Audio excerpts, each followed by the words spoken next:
Thalassaemia নিয়ে কিছু ভুল ধারণা আছে। একটা হচ্ছে যে অনেকে ভাবে সেম ব্লাড গ্রুপে বিয়ে করলে থ্যালাসেমিয়া হয়, আবার বলে যে কাজিন বিয়ে করলে থ্যালাসেমিয়া হবে।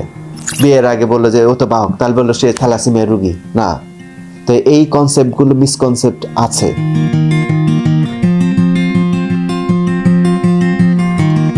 থ্যালাসেমিয়াটা হচ্ছে জেনেটিক ডিসঅর্ডার, মানে বংশগত রোগ, যেটা বাবা মা থেকে আসে।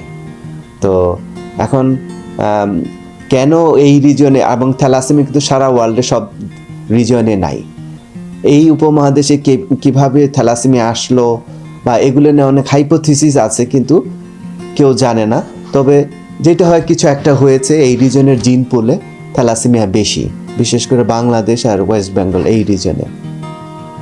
তো এখন থ্যালাসেমিয়ার যে দুইটা দিক আছে, একটা হলো ডিজিজ আর একটা হলো বাহক। যারা ক্যারিয়ার বলে, ক্যারিয়াররা সুস্থ, তাদেরকে দেখলে বোঝা যায় না। তো এখন দুই ক্যারিয়ার যখন বিয়ে করে, তখন বাচ্চার মধ্যে প্রতিবার বাচ্চা হওয়ার সময় 25% চান্স থাকে যে থ্যালাসেমিয়া হবে, থ্যালাসেমিয়া রোগ ধরা পড়বে। এখন এইখানে একটা ভুল ধারণা আছে যে মেন্ডেলসের থিওরি অনুযায়ী বলল যে 4টা বাচ্চা থাকলে একটা হবে, এরকম না। কারণ বাচ্চা যে হবে এটা হলো 25% চান্স ফর এভরি চাইল্ড। কোনো পরিবারের 3টা বাচ্চা থাকলে 3টেরও থ্যালাসেমিয়া হতে পারে, 2টা বাচ্চা থাকলে 2টা থ্যালাসেমিয়া হতে পারে। আমাদের যে স্টাডি অনুযায়ী দেখছি প্রায় 20% কেসে এক পরিবারে একের অধিক বাচ্চার থ্যালাসেমিয়া আছে।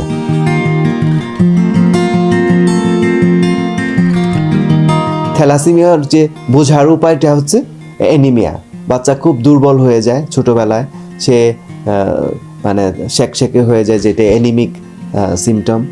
তো লোহিত রক্তকণিকা কমে যায়, রক্তকণিকা কমে গেলে অক্সিজেন মানে ট্রান্সপোর্ট ভালো হয় না, তো এনার্জি পায় না এই বাচ্চাগুলো, এবং ঘন ঘন জ্বর হয়, ইনফেকশন হয়।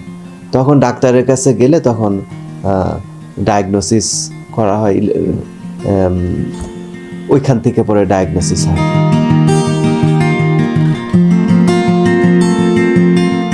বাংলাদেশের থ্যালাসেমিয়া বলতে 2টা ক্যাটাগরি আছে, বিটা থ্যালাসেমিয়া আর একটা হচ্ছে বিটা থ্যালাসেমিয়া।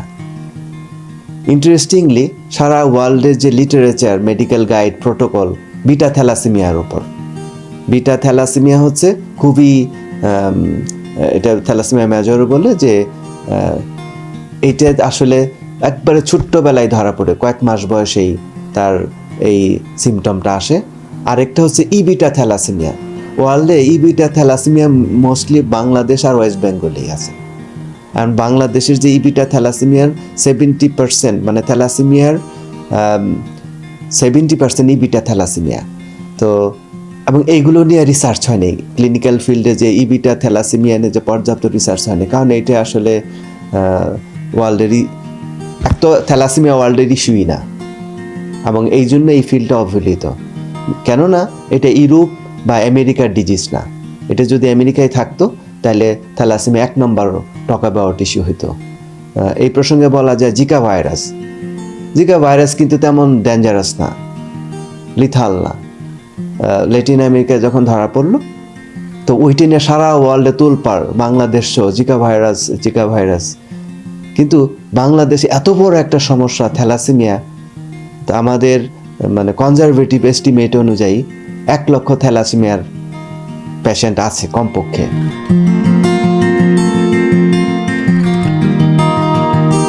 এই বিটা থ্যালাসেমিয়ার প্রায় 50%-এর ব্লাড ডিপেন্ডেন্ট, মানে প্রতি কয়েক মাস পর বা প্রত্যেক মাসে ব্লাড লাগে, মানে ব্লাড ট্রান্সফিউশন করতে হয়। আর যে বিটা থ্যালাসেমিয়া আছে, এটা হচ্ছে আসলে সবাইকেই ব্লাড ট্রান্সফিউশন করতে হয়। তো আরও অনেকে বলে থ্যালাসেমিয়া ইন্টারমিডিয়েট, এগুলো হলো মেডিকেল টার্ম। বাট বাংলাদেশের জন্য যদি আমরা বলি, থ্যালাসেমিয়া হচ্ছে ক্লিনিক্যাল ইম্পর্টেন্স হচ্ছে 2টা, বিটা থ্যালাসেমিয়া, এটার সংখ্যা অনেক কম, আর যেটা হচ্ছে বিটা থ্যালাসেমিয়া।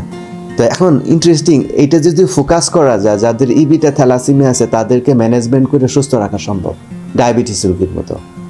এখন যেহেতু এই ফিল্ডে রিসার্চ হয়নি, ফান্ডিং নাই, এবং সরকারের ফোকাস নাই, সেই জন্য এই ইস্যুগুলো আসলে নিয়ে আলোচনা হয়নি।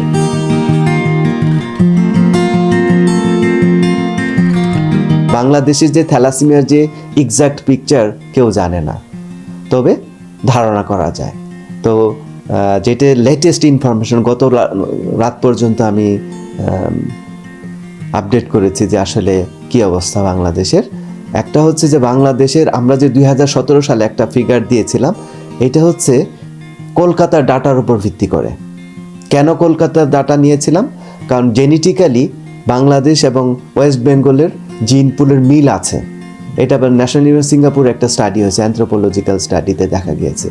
যেহেতু এই রিজনের ভাষা, খাদ্য অভ্যাস একই রকম, তাহলে ধারণা করা যায় বাংলাদেশেও কলকাতার ট্রেন্ডটাই ফলো করবে।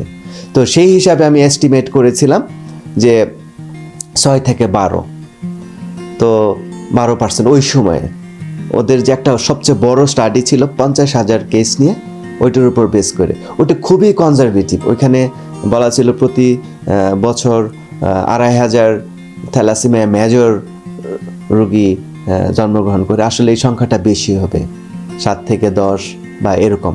তো এখন আর তারপরের পরবর্তীতে কিছু কাজ হয়েছে বাংলাদেশে, ছোট ছোট 1,000 স্যাম্পল, 700 স্যাম্পল এরকম মিলে প্রায় 4,500 কেস, সবগুলোকে কিউমুলেট মানে একত্রিত করলে যেই ফিগারটা দাঁড়ায় বাংলাদেশে অ্যারাউন্ড 2%, অ্যারাউন্ড 2% প্লাস মাইনাস, মানে প্লাস 2.5 হচ্ছে বিটা থ্যালাসেমিয়া, আর হচ্ছে 10 to 11% হচ্ছে ই বিটা থ্যালাসেমিয়া। তো বাংলাদেশে সেই হিসাবে থ্যালাসেমিয়ার বাহকের কথা বলতেছি, বাংলাদেশে সেই হিসাবে থ্যালাসেমিয়ার যে বাহকের যে সংখ্যা পপুলেশনে 11 থেকে 13%। সো সেই হিসাবে যদি আমরা হিসাব করি আমাদের পপুলেশনে, তাহলে থ্যালাসেমিয়ার বাহক আছে প্রায় 20 মিলিয়ন, অর্থাৎ 2 কোটি। হিউজ নাম্বার, ওয়ার্ল্ডে সবচেয়ে বেশি। অবাক করা বিষয়, ইন্ডিয়া, পাকিস্তান। ইন্ডিয়া তো একটা বড় দেশ, তো কলকাতা হচ্ছে 10 থেকে 12, 11 বাংলাদেশের সাথে মিলে। আর যেগুলো আপনারা সাইপ্রাস, তুরস্ক, মিডল ইস্টের কথা শুনেন, ওদের ওখানে 2 to 3% মাত্র।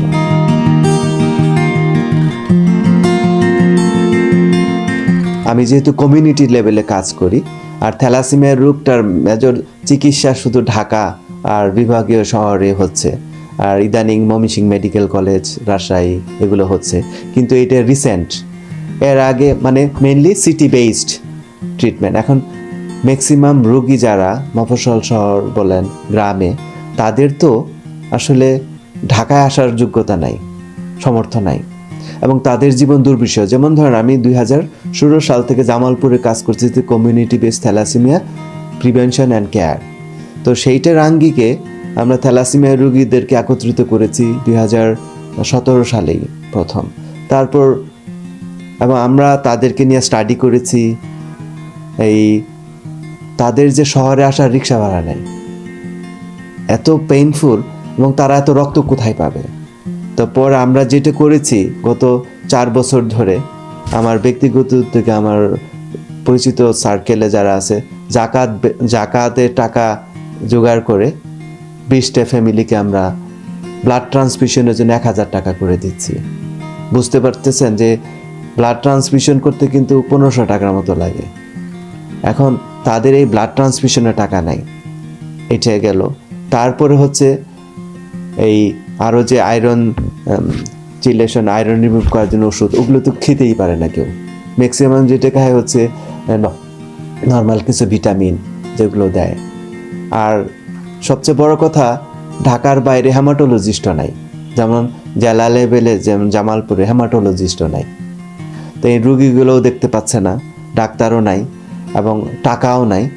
এবং যে আমাদের একটা হিসাব করছিলাম যে ওই প্রথম পেপারে একটা রুগীকে মাসে 10 থেকে 25,000 টাকা খরচ হয়, কনজারভেটিভ এস্টিমেট। তো এখন ম্যাক্সিমাম গরিব মানুষ, তাদের তো এত টাকাই নাই। সো সামাজিকভাবে স্টিগমাটাইজেশন আর অনেক দুর্বিষহ জীবনযাপন করে।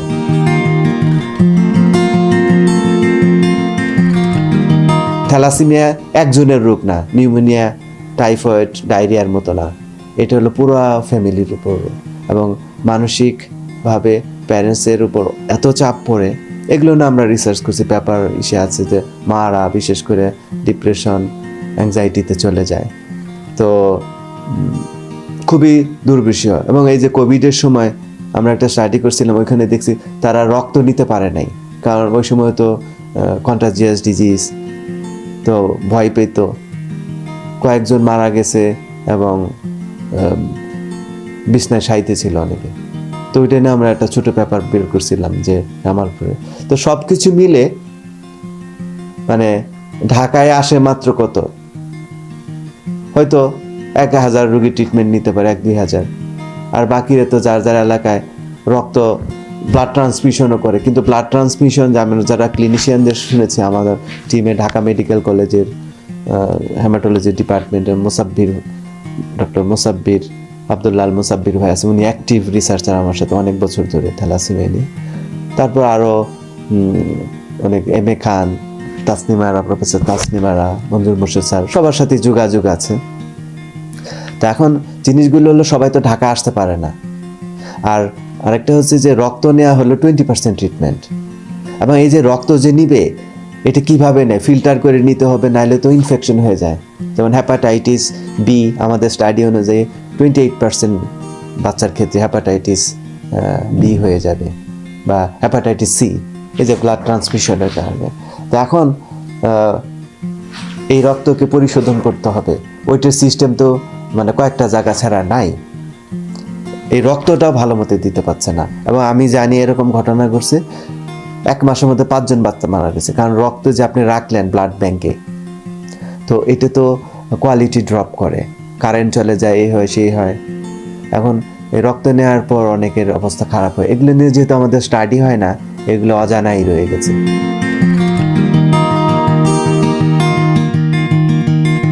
কয়েকটা জিনিস বলতে হবে যে পারিবারিক সামাজিক সমস্যা, এটা নিয়ে আমরা একটা পর্যাপ্ত রিসার্চ করেছি এবং ভালো জার্নালে পাবলিশড হয়েছে।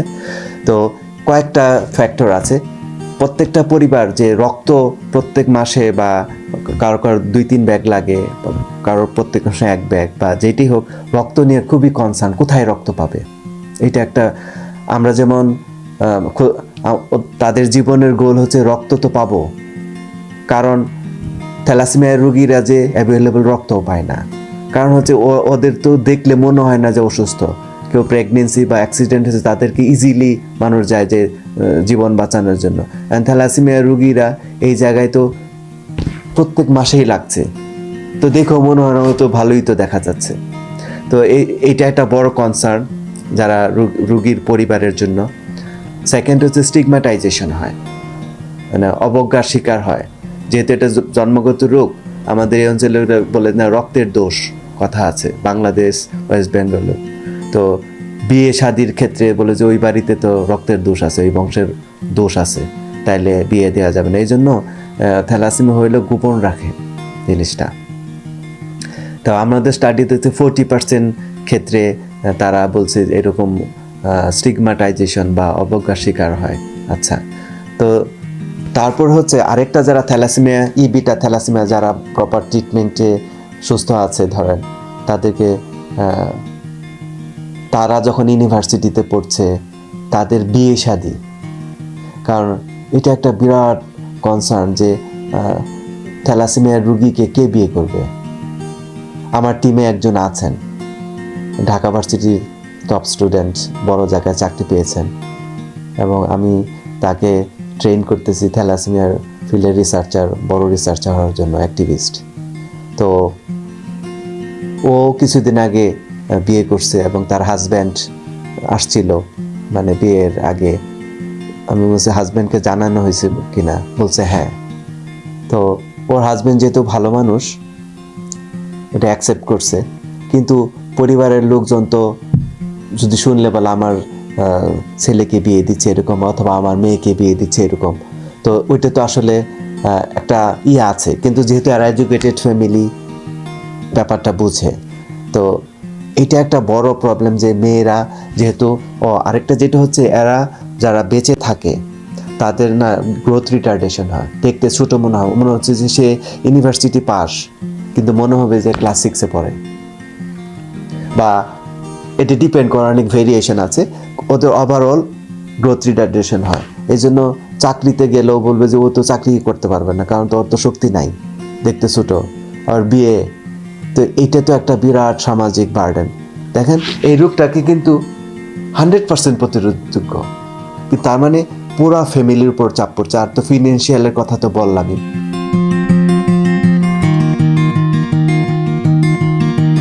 থ্যালাসেমিয়া নির্ণয় করা খুবই সহজ, জীবনে মাত্র একটা টেস্ট, মানে ক্যারিয়ার নির্ণয় করা। তো একটা টেস্ট এখন বাংলাদেশে অনেক জায়গায় করা যায়, দামের ভেরিয়েশন আছে, পপুলার আছে, তারপরে যত নাম করা ডায়াগনোস সেন্টার আছে শুনেছি, তারপরে বঙ্গবন্ধু আছে, বারডেম আছে, থ্যালাসেমিয়া সমিতি হসপিটাল আছে, যাদের সাথে আমি কোলাবোরেশন করি, তারা সবচেয়ে কম খরচে করে 500-700 টাকায় করে দেয়। আর অন্য জায়গায় 1200 থেকে 2000 বা এরকম আছে। তো এখন জিনিসটা হচ্ছে ঢাকা মেডিকেলে শুনছিলাম 400-500 এরকমও, কিন্তু ওইটা আবার মেশিন ঠিক থাকে না, অনেক ইস্যুস।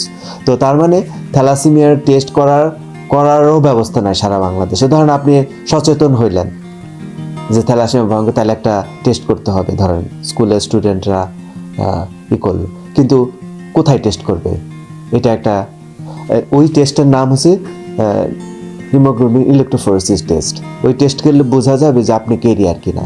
যখন আপনি জানলেন কেরিয়ার, তাহলে একটা অন্য কেরিয়ারকে বিয়ে অ্যাভয়েড করতে হবে, এবং কেউ যদি রিলেশনশিপ থাকে ওইটা ব্রেকডাউন করতে হবে। কারণ হচ্ছে বাচ্চার যখন প্রবলেম হবে বিয়ের পরে, তখন কিন্তু হাজব্যান্ডের সম্পর্ক খারাপ হবে। তো সেই জন্য মানে সব কিছু মিলে বিয়েতে রিলেশন না যাওয়া। তো এখন তার মানে এখানে হচ্ছে একটা টেস্ট করা। এখন একটা প্রশ্ন আছে যে প্রিভেনশনের ক্ষেত্রে সবাই খালি সৌদি আরব, সাইপ্রাস আর ইসের উদাহরণ দেয়। এই উদাহরণগুলো আসলে আমাদের দেশের জন্য প্রযোজ্য না। মানুষজন, আমি ধরুন এই ফিল্ডে যারা নেতৃস্থানীয়, তারাও দেখি সেমিনারে এই কথাগুলো বলেন, কিন্তু ওনারা আপডেটেড না আসলে, সেই পাঠ্যপুস্তকে পড়ে আসছে। এখন বিয়ের আগে যদি বাধ্যতামূলক করে দিল, তাইলে কি মনে করুন সমাধান হবে? তা না। কয়েকটা ভুল আছে।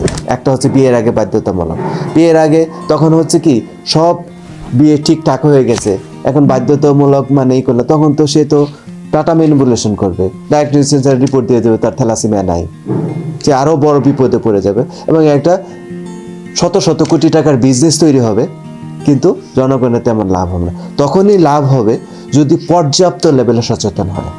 এখন সচেতনতা কিভাবে নিতে হবে? স্কুল লেভেলে, হাই স্কুল থেকে, কারণ অনেকের বিয়ে হয়ে যায় কলেজের, তার মানে পাঠ্যপুস্তকে টিচারকে ইনভলভ করতে হবে। এখানে এই রোগটা নির্মূলে হাই স্কুলের টিচাররা খুবই ইফেক্টিভ হতো, কিন্তু আমাদের পাঠ্যপুস্তকে তো থ্যালাসেমিয়া নাই, কারণ এটা লোকাল ইস্যু, বিদেশি ইস্যু না। তো এখন আরেকটা যেটা বিয়ের আগে এটা বলা হবে না, সেটা না, এটা ক্যাম্পেইনের টোনও চেঞ্জ করতে হবে। ছাত্র অবস্থায় থ্যালাসেমিয়া পরীক্ষা করা, নট বিয়ের আগে। আরেকটা যেটা ভুল কনসেপ্ট, অনেকে মুরব্বীরা বলেন যে বিয়ের ঘটক যে আছে তাদের মাধ্যমে অ্যাওয়ারনেস করবে। আই টেল ইউ, ঘটকরা কখনোই এটা বলবে না, কারণ তাহলে তো এটা জেনেটিক ডিজিজ এক। আর কাজীদের অনেকে আবার বলে যে বিয়ের ফর্মের মধ্যে লিখে দিতে হবে। ওনারা যারা বলেন চিন্তা ভাবনা করে বলেন না, আবার এটা তো জেনেটিক ডিজিজ। এখন কাজী আর বিয়ের সময় মানুষ খুব ব্যস্ত থাকে, ওই সময় থ্যালাসেমিয়া আলোচনা করবে, এটা তো একটা নেগেটিভ জিনিস। সো এগুলো ইফেক্টিভ হবে না। কিন্তু আমাদের যে পলিসি করতে যাচ্ছে, হাইকোর্টে রিট হচ্ছে, বিয়ে আগে রক্ত পরীক্ষা, এটার উইদাউট প্রপার অ্যাওয়ারনেস ছাড়া এটা করা মানে বিজনেস, নতুন বিজনেস সেক্টর ওপেন করা।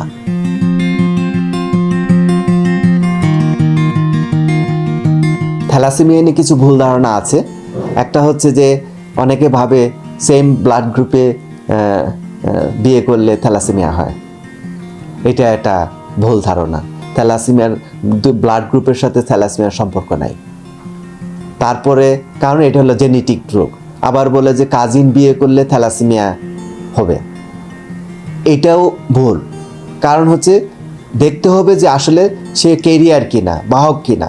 দুই বাহকে বিয়ে করা যাবে না। তবে যারা কনজেনিটাল, মানে যেগুলো হচ্ছে যে আত্মীয় স্বজনের মধ্যে বিয়ে হয়, তো তাদের মধ্যে দেখা যায় যে জেনেটিক ডিজিজগুলো অ্যাকুমুলেট করে, যেহেতু বংশ একই বংশের, তো সেই হিসাবে হয়। কিন্তু নট নেসেসারিলি যে আপনার কাজিনের বিয়ে হলেই থ্যালাসেমিয়া হবে, চান্স বেশি। মুদ্রা কথা হচ্ছে যে আপনাকে এখানে বাহক ইম্পর্টেন্ট, তার মানে জেনেটিক্যালি কে বাহক না, এইটা হচ্ছে ইসের। তো এটা থার্ড একটা কনসেপ্ট হচ্ছে বাহক আর থ্যালাসেমিয়ার রুগী। কেউ যদি বলে যে আপনি তো থ্যালাসেমিয়ার বাহক, শুনে কান্নাকাটি শুরু করে দেয়।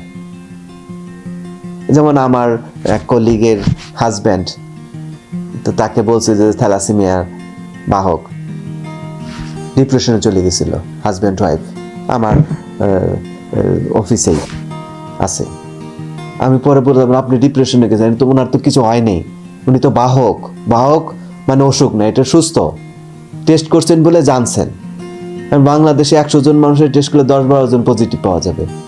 যেমন আমি গত সেমিস্টারে আমি চেষ্টা করছিলাম যারা আমার স্টুডেন্টদেরকে থ্যালাসেমিয়া টেস্ট 62 জনের টেস্ট করছিলাম, ওইখানে 10% পজিটিভ আসছে। পরে ওদেরকে আমরা কাউন্সেলিং করলাম। এখন জিনিসটা হচ্ছে বাহকরা হলো সুস্থ, আর রোগ হলে সে তো দুর্বল থাকবে। তো একজন থ্যালাসেমিয়ার বাহকটা জন বললো যে বিয়ের আগে বললো যে ও তো বাহক, তাহলে বললো সে থ্যালাসেমিয়া রোগী না। তো এই কনসেপ্টগুলো মিসকনসেপ্ট আছে।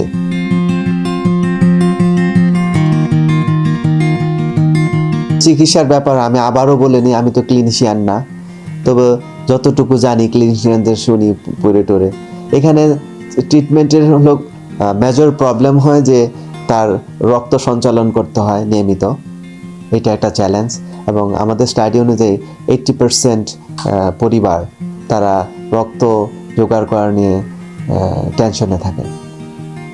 তো এখন রক্তটা দিতে হবে আবার যে ফিল্টার করে, মানে লোহিতে রক্তকণিকাই দেওয়ার কথা, কিন্তু আমাদের দেশে ম্যাক্সিমাম জায়গায় হোল ব্লাড দিয়ে দেয়। অ্যান্ড এই ব্লাড সেপারেটর তো বাংলাদেশে সব জায়গায় নাই, তো ব্লাডের যে কণা সেপারেট করার, তো তো তার মানে হচ্ছে যে আপনার ব্লাড ট্রান্সমিশন, আর একটা হচ্ছে আয়রন রিমুভ করার জন্য যে ওষুধ। এবং দেখেন এই ওষুধটাও কিন্তু বাংলাদেশের ফার্মাসিউটিক্যাল ইন্ডাস্ট্রিরা কিন্তু প্রোডাকশন করছে না, খুবই দুঃখজনক। কারণ ওনাদের কথা হচ্ছে যে এত তো রুগী নাই, তাহলে আমাদের লস হবে। আচ্ছা, সবসময় কি লাভ লসের হিসাব করলে হবে? আর রুগী তো অনেক আছে, কিন্তু তারা ট্রিটমেন্টের আওতায় আসে নাই, আর এই ওষুধটা সারা জীবনই খাইতে হবে। সো এটা হিউজ একটা মার্কেট আছে। তা আমাদের দেশে যদি তৈরি করতে হতো 10 টাকা হয়ে যেত, কিন্তু এখন নাকি 100, আবার শুনি 70 ইন্ডিয়া থেকে বিভিন্ন দেশ থেকে আসে। যে আয়রন চিলেটর যেটা, এটার আছে। আরও অনেক ধরনের ইনফেকশন হয়, তারপরে ধরেন আপনার স্প্লিন বড় হয়ে যায়, হার্ট অ্যাটাক করে, মানে বিভিন্ন ধরনের প্রবলেম হয়।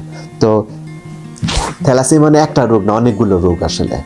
তো তো তার মানে তাকে একটা ফলো আপ রাখতে হবে, তারপর তার যে আয়রন প্রোফাইলিং করতে হবে এবং ব্লাড নিতে হবে, এবং এটা ম্যানেজ করা আমার মতে হচ্ছে বাংলাদেশে একটা ভালো স্কোপ আছে, কারণ ইবিটা থ্যালাসেমিয়াই বেশি। তো এদেরকে ট্রিটমেন্ট করলে ডায়াবেটিস রোগীর মতো তারা সুস্থই থাকবেন এবং নর্মাল লাইফ লিড করতে পারবেন।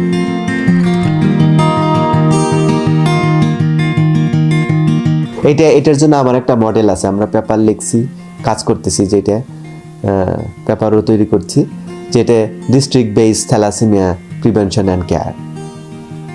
থ্যালাসেমিয়া সচেতনতা প্রিভেনশনের জন্য স্কুল, হাই স্কুলকে ইনভলভ করা উইথ টিচার। আর যে রোগীরা আছে তাদের জন্য যেটা করতে হবে যে জেলার মধ্যেই ব্যবস্থা করা, সদর হসপিটালে।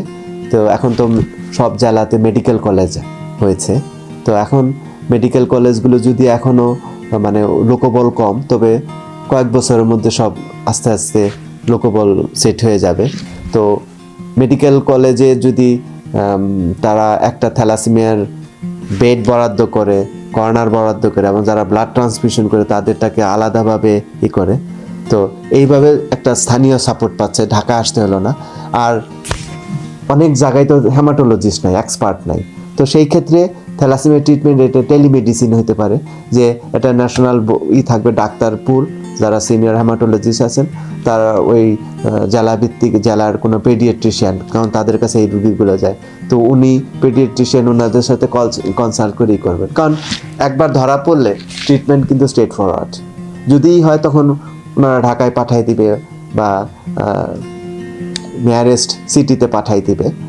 তো সেই জন্য এটার সহজ হচ্ছে যে একটা ন্যাশনাল থাকবে, এক্সপার্টের টিম, ওনাদেরকে রিচ করা যায় ফোনে, আর হচ্ছে লোকাল পেডিয়াট্রিশিয়ানের আন্ডারে এটা ম্যানেজ করা যাবে, যেটা কম খরচে সম্ভব।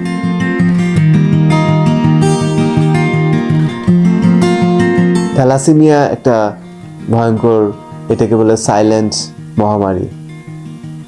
এটা কিন্তু বাংলাদেশে মানে এত বড় একটা সমস্যা, এটা যদি জানতো তাহলে এটার জন্য স্পেশাল টাস্ক ফোর্স গঠন করে সরকার দায়িত্ব নিতেন। তো আমরা কাজ করতেছি হচ্ছে ভবিষ্যৎ প্রজন্মের জন্য। এরকম তো না একটা দেশ কয়েক বছরের জন্য, শত শত বছরের জন্য। তাহলে আমাদের দেশে যারা আসবে সুস্থ প্রজন্ম গড়ে তোলার জন্য 100% প্রিভেন্টেবল ডিজিজকে ফোকাস করা এবং সরকারের এটাকে জনস্বাস্থ্য সমস্যা হিসেবে প্রায়োরিটি দেওয়া। সরকার যদি এটা দায়িত্ব নেয় তাহলে অটোমেটিক্যালি হয়ে যাবে। তো আমার যেটাই থাকবে, পাঠ্যপুস্তকে থ্যালাসেমিয়ার ইস্যুটা যেন সিরিয়াসলি আসে, কারণ এটা আমাদের দেশে বড় প্রবলেম। তো এটাই আমারই থাকবে যে শিক্ষককে ইনভলভ করে পাঠ্যপুস্তকে থ্যালাসেমিয়ার বিষয়টা গুরুত্ব সহকারে যেন ইনভলভ করে, এবং সচেতনতার পাশাপাশি আমাদেরকে স্ক্রিনিং সেন্টার বানাইতে হবে। এবং স্ক্রিনিং সেন্টার অলরেডি আছে, সরকারেরই আছে, একটা সেন্ট্রাল ল্যাবরেটরি সিস্টেম আছে।